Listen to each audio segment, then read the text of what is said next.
안녕하세요. 오늘은 시편 24편, 다윗의 시로도 알려진 이 시를 좀 깊이 살펴보려고 합니다. 네, 시편 24편이죠.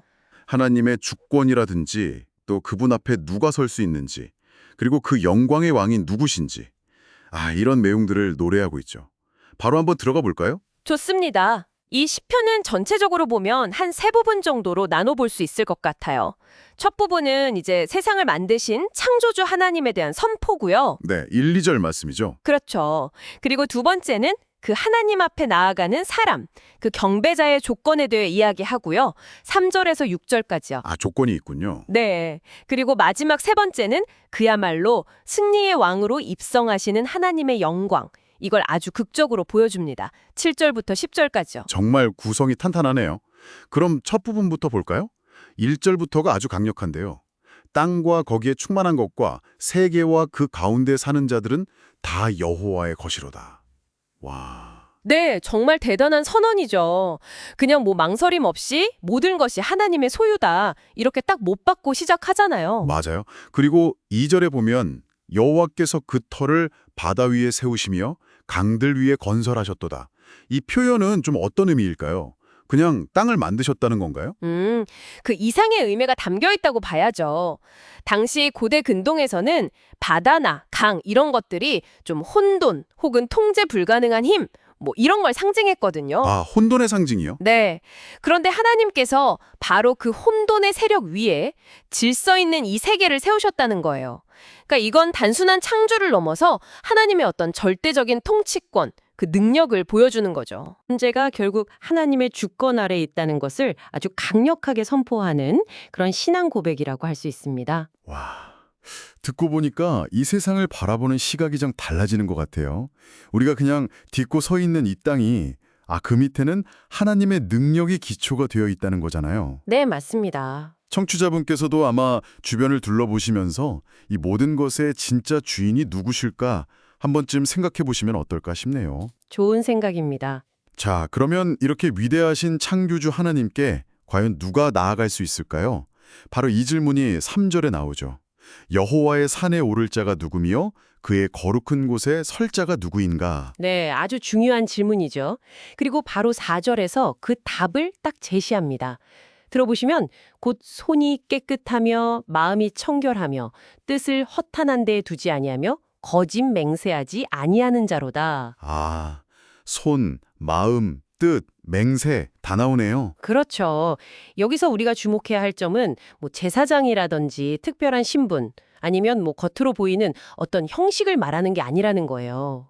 외적인 조건이 아니군요. 네, 그보다는 삶의 모든 영역에서 드러나는 그 내적인 깨끗함 그리고 윤리적인 올바름 이걸 강조하고 있는 거죠. 그럼 하나하나 좀 볼까요? 손이 깨끗하다는 건 단순히 손 씻는 걸 넘어서는 의미겠네요. 물론이죠.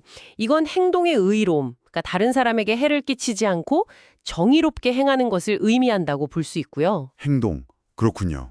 그럼 마음이 청결하다는 건요? 이건 이제 동기죠. 마음속 생각이나 동기가 순수하고 깨끗한 것, 하나님 앞에서 숨길 것이 없는 그런 상태를 말하는 거고요.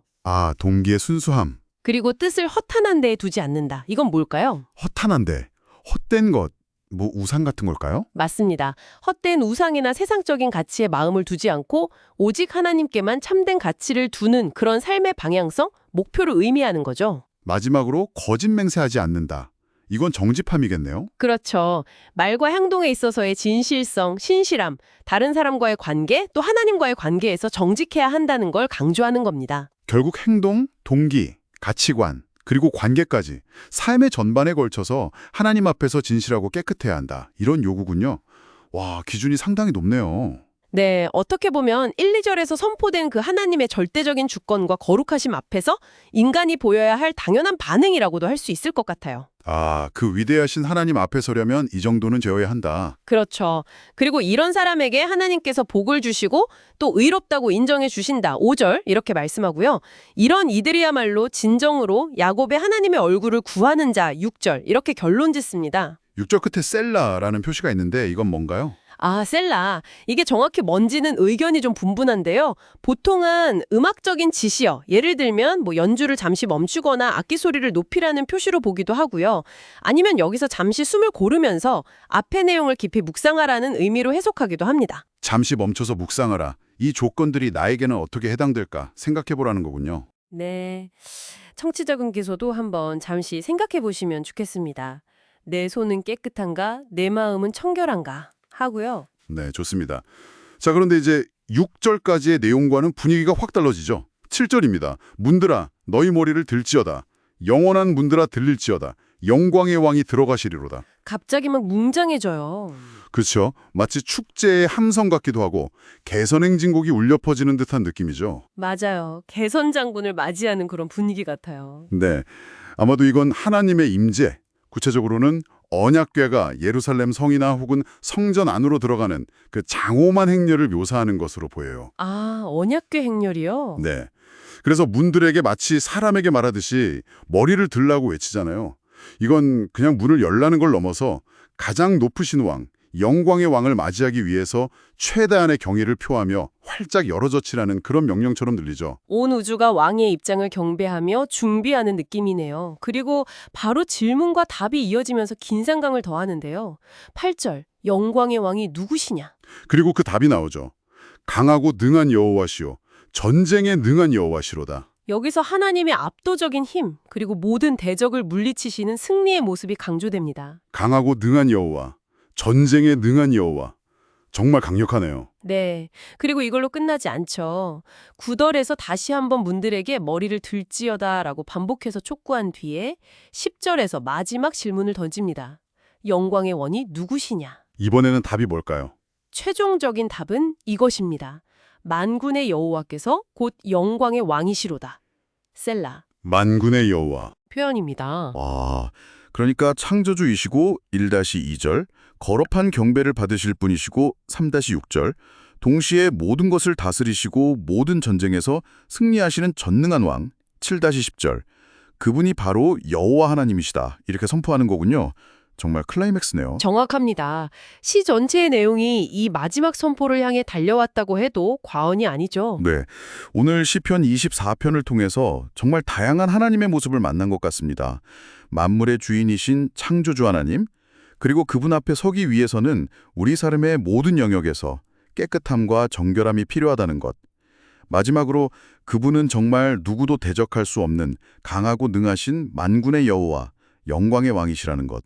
이 메시지가 아주 선명하게 다가옵니다. 네, 그렇죠. 이 시편은 단순히 과거의 노래가 아니라 오늘 우리에게도 여전히 살아있는 질문을 던져준다고 생각해요. 어떤 질문일까요? 만약 오늘, 바로 지금 이 영광의 왕께서 청취자분 삶의 문, 그러니까 마음의 문 앞에 서 계신다면 그 문은 과연 어떤 상태일까?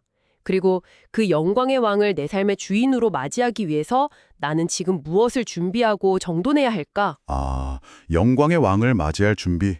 네, 이 시편 24편의 말씀에 비추어서 한번 스스로에게 진지하게 질문을 던져보는 시간 가져보시는 것도 참 의미 있지 않을까 싶습니다.